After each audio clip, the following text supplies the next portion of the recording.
নমস্কার বন্ধুরা, Moumi kitchen and lifestyle ব্লগে তোমাদের সবাইকে স্বাগত জানাই। আমি আজকে ডিমের একটা নতুন রেসিপি নিয়ে চলে এসেছি। এই রেসিপিটা খুবই ইউনিক। রাতে ডিনারে কিংবা দুপুরের লাঞ্চে এই রেসিপিটি থাকলে একদম জমে যাবে। রেসিপিটা খুবই সহজ পদ্ধতিতে তোমাদেরকে দেখাচ্ছি। চলো রেসিপিটা দেখে নেওয়া যাক।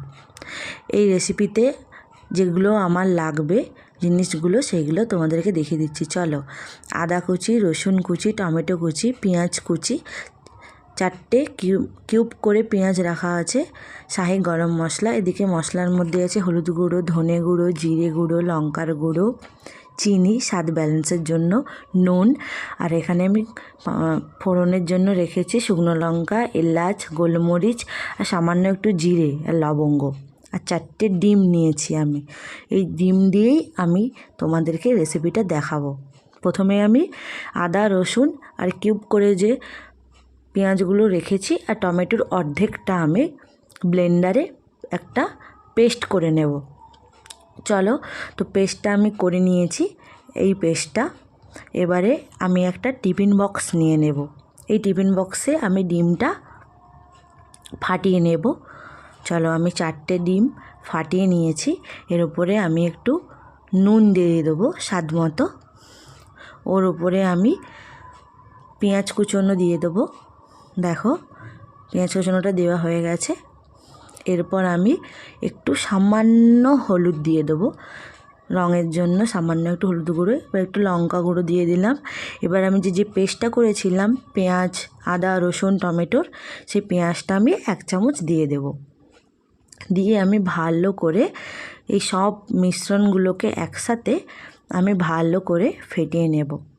চলো, দেখো ভালো করে আমি ফেটিয়ে নিয়েছি। এবার আমি টিফিন বক্সের মুখটা বন্ধ করে দেব। এবার আমি গ্যাসে একটা কড়াই নেব। কড়াইতে আমি জল দিয়ে একটা স্ট্যান্ড বসিয়ে দেব। এর উপরে আমি টিফিন বক্সটা দিয়ে দিচ্ছি। এটা আমি 15 থেকে 20 মিনিট ভাপিয়ে নেব। এবার একটা ঢাকা দিয়ে দিলাম ওপর থেকে। দেখো, ভাপানোর পর আমি এটা পিস পিস করে কেটে নিয়েছি।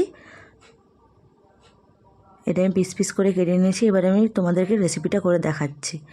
গরম তেল আমি গরম করে নিয়েছি। কড়াইতে আমি এইগুলো ভেজে নেব। ডিমের যে তোমরা পনিরের মতো এই জিনিসটা খেতে হয়, খুবই টেস্টি হয়। দেখো তোমরা, তো আমি এক এক করে সব ছেড়ে দিচ্ছি।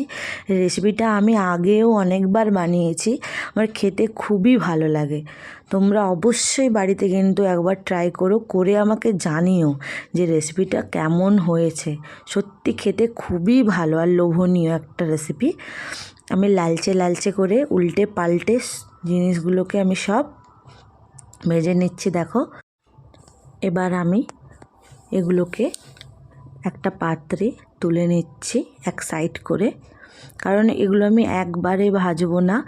একবারে ভেজে নিলে এটা ভেঙে যেতে পারে, যেহেতু খুবই নরম থাকে, নরম তো, তাই জন্য আমি দুবার করে ভেজে নিয়েছি। প্রথমে একবার ভেজে নিলাম, তারপরে আবার একবার দিয়ে দিচ্ছি।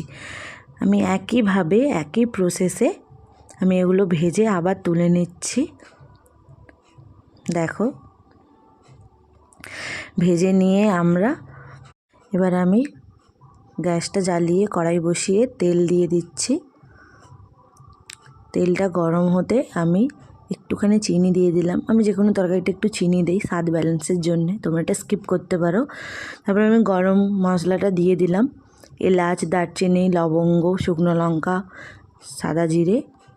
তারপরে আমি গরম মশলাটা ভাজা হতে একটা টমেটোটা যেটা কুটে রেখেছিলাম সেটা আমি দিয়ে দিলাম। ওটা দেওয়ার পর আমি মশলাটা দিয়ে দিয়েছি। দিয়ে আমি ভালো করে কষিয়ে 1 মিনিটের মতো কষিয়ে নিয়ে আমি বাকি মশলাগুলো দিয়ে দিলাম। হলুদ গুঁড়ি, লঙ্কার গুঁড়ি, জিরে গুঁড়ো, ধনে গুঁড়ো দিয়ে আমি কষিয়ে, দেখো মশলাটা খুব ভালো করে আমি কষিয়ে নিয়েছি। মশলা থেকে অলরেডি তেল ছেড়ে দিয়েছে। তারপরে আমি মশলা ধোয়া যে জলটা সেটা আমি দিয়ে দিলাম। তারপরে আমার আরও একটু জল লাগবে, কারণ ওগুলো দেওয়ার পর ওগুলো যখন আমি ডিমের কিউবগুলো দেব তখন অনেকটা জল শুষে নেবে, সেই জন্য আমি একটু বেশি করে জলটা রেখেছি। এবার যে যার মতো ঝোল রাখবে, সে গ্রেভি রাখবে, সেজন্য তোমরা সেইভাবে জলটা দিও। তারপরে আমি গ্রেভিটা ফুটলে আমি গরম মশলা দিয়ে আর ওর উপরে একটু ধনেপাতা দিয়ে দিলাম, আমি কিউবগুলোও দিয়ে দিলাম, দিয়ে ভালো করে ওটাকে ফুটিয়ে নিয়ে চলো আমি নামিয়ে আমি একটা পাত্রে ঢেলে নিয়েছি। দেখো আমি পুরো সার্ভ করে দিয়েছি।